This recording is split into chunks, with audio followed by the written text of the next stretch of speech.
tunggu tanggal waktunya. Tapi bener nggak sih Pak, udah diserahkan? Jabatan di dunia pasti akan diganti. Tidak ada yang tidak diganti kan begitu aja. Tinggal waktunya tergantung Pak Presiden. Sudah dikirim ke DPR belum Pak surprise-nya? Udah, tunggu aja ya. Udah Pak, udah dikirim Pak. Kepala Badan Pengendalian Pembangunan dan Investigasi Khusus atau Baptisus Aris Marsudianto Selasa 4 Agustus 2026 merespons rumor penggantian Kapolri Jenderal Listio Sigit Prabowo dengan kalimat tunggu tanggal waktunya. Benarkah sudah ada surat presiden atau surpres tentang penggantian Kapolri yang masuk ke DPR? Lalu bagaimana respons DPR terhadap isu tersebut? Dan bagaimana rekam jejak rumor penggantian maupun wacana pengunduran diri Jenderal Listio Sigit? Kita bahas. Kapolri bagus kok, cuman kan isu terkait dengan bagaimana Kapolri diganti kan hembusannya kenceng. Wajar kan beliau udah 5 tahun gitu. Karena lama orang ada yang nggak suka, ya dimaklumin aja. Ya mungkin karena udah 5 tahun ya gantian lah misalnya gitu kan ada bisa aja. Tapi kan ini kan aspek profesionalisme yang dilakukan oleh Pak Sigit. Dia kan bekerja luar biasa loh.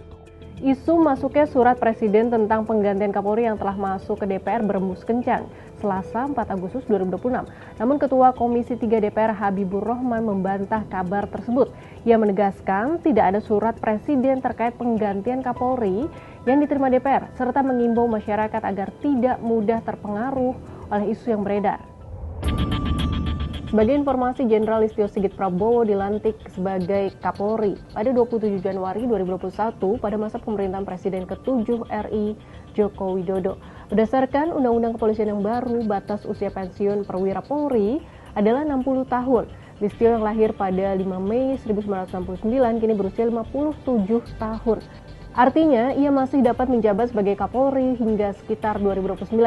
Masa jabatan tersebut bahkan dapat diperpanjang 1 tahun lagi karena Undang-Undang Polri membuka peluang perpanjangan usia pensiun bagi jenderal berdasarkan kebutuhan organisasi melalui keputusan Presiden atau Kepres.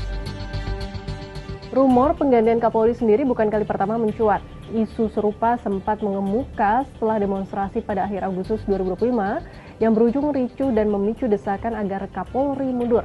Saat itu gelombang kritik muncul menyusul tindakan represif aparat serta tewasnya pengemudi ojek daring Alvan Kurniawan yang terlindas kendaraan taktis Brimob di Pejompongan, Jakarta Pusat. Menengok ke belakang, dalam program Rosi yang tayang di Kompas TV pada 25 September 2025, Listio pernah mengaku sempat mempertimbangkan untuk mengundurkan diri. Namun setelah mendengar pandangan para pejabat dan anggota Polri serta mempertimbangkan berbagai hal, ia memutuskan tetap bertahan. Menurut Listio, para pejabat yang dimintai pendapat menyatakan keberatan apabila Kapolri mundur. Jenderal Bintang 4 itu juga menilai mengundurkan diri ketika situasi tidak kondusif sama saja meninggalkan anggota dan institusi yang sedang menghadapi berbagai persoalan. Oleh karena itu, ia berpandangan bahwa mundur bukanlah tindakan yang bertanggung jawab dan justru akan melepaskan dirinya dari tanggung jawab sebagai Kapolri. Sahabat Kompas, di tengah beredarnya berbagai spekulasi hingga kini, DPR menegaskan belum menerima surat presiden terkait penggantian Kapolri. Publik pun masih menunggu apakah isu tersebut hanya sebatas rumor atau akan benar-benar bermuara pada keputusan resmi presiden.